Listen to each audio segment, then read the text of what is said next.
आपको अब तक झूठ बोला गया है। आपको सिखाया गया है कि बड़े फ्लैशी पैटर्न्स के पीछे भागो, जैसे वो बड़ी इनगल्फिंग कैंडल या एकदम परफेक्ट हैमर, और आप भी वही करते हो। एक पैटर्न दिखा, एंट्री ले ली, ऐसा लगा जैसे ट्रेडिंग अब फाइनली समझ आने लग गई है। फिर क्या होता है? 2 सेकेंड बाद स्टॉप लॉस हिट।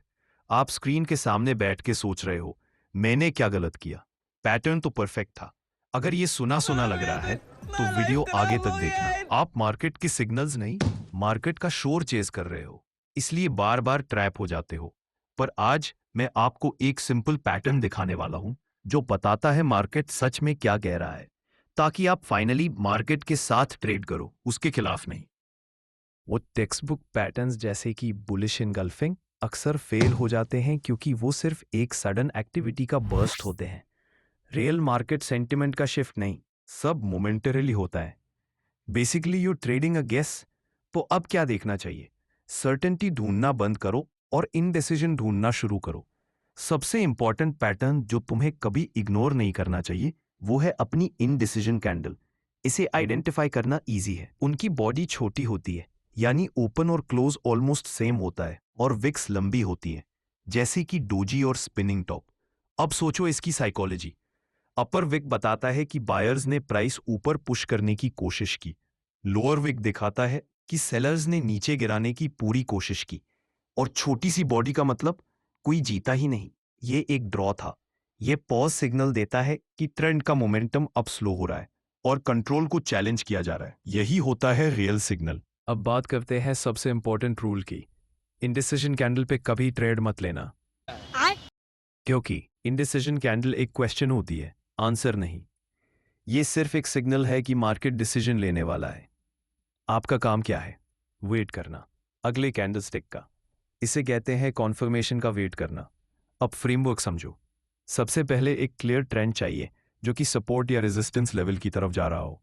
जैसे ही प्राइस उस लेवल पे पहुंचता है, वहां दिखता है आपको एक इंडिसीजन कैंडल। ट्रेंड रुक गया है, अब क्या एंट्री लेनी चाहिए? बिल्कुल नहीं। आप वेट करोगे ट्रिगर का। अब ये ट्रिगर क्या है?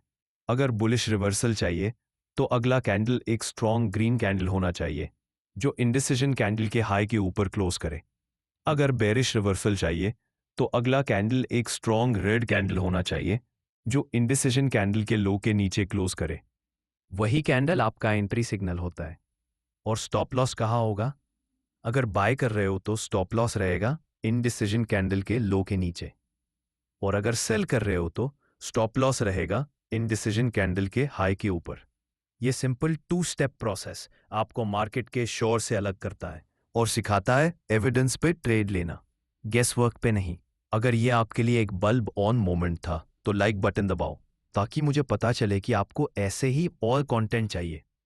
और सब्सक्राइब जरूर करो, क्योंकि अगले वीडियो में हम और भी डीप डाइव करेंगे। जो सिखाया गया था भूल जाओ। ज्यादातर ट्रेडर्स पैसा इसलिए खोना शुरू कर देते हैं क्योंकि वो सबसे लाउड पैटर्न के पीछे भाग रहे होते हैं। पर असली की होती है साइलेंस को सुनना, पॉज को ऑब्जर्व करो। इनडिसीजन कैंडल सिर्फ एक अलर्ट है कि कुछ बड़ा होने वाला है। ये सिग्नल नहीं है एंट्री लेने का। इनडिसीजन आने दो, फिर अगले कैंडल का वेट करो जो कंफर्म करे कि फाइट किस साइड ने जीती। वही होता है आपका ट्रिगर। ये एक छोटी सी माइंडसेट शिफ्ट आपको बनाएगी एक ज्यादा पेशेंट, डिसिप्लिन्ड और लॉन्ग टर्म प्रॉफिटेबल ट्रेडर। अब नीचे कमेंट्स में बताओ कौन से पैटर्न्स ने आपको सबसे ज्यादा धोखा दिया है। थैंक्स फॉर वॉचिंग दोस्तों, मिलते हैं अगले वीडियो में।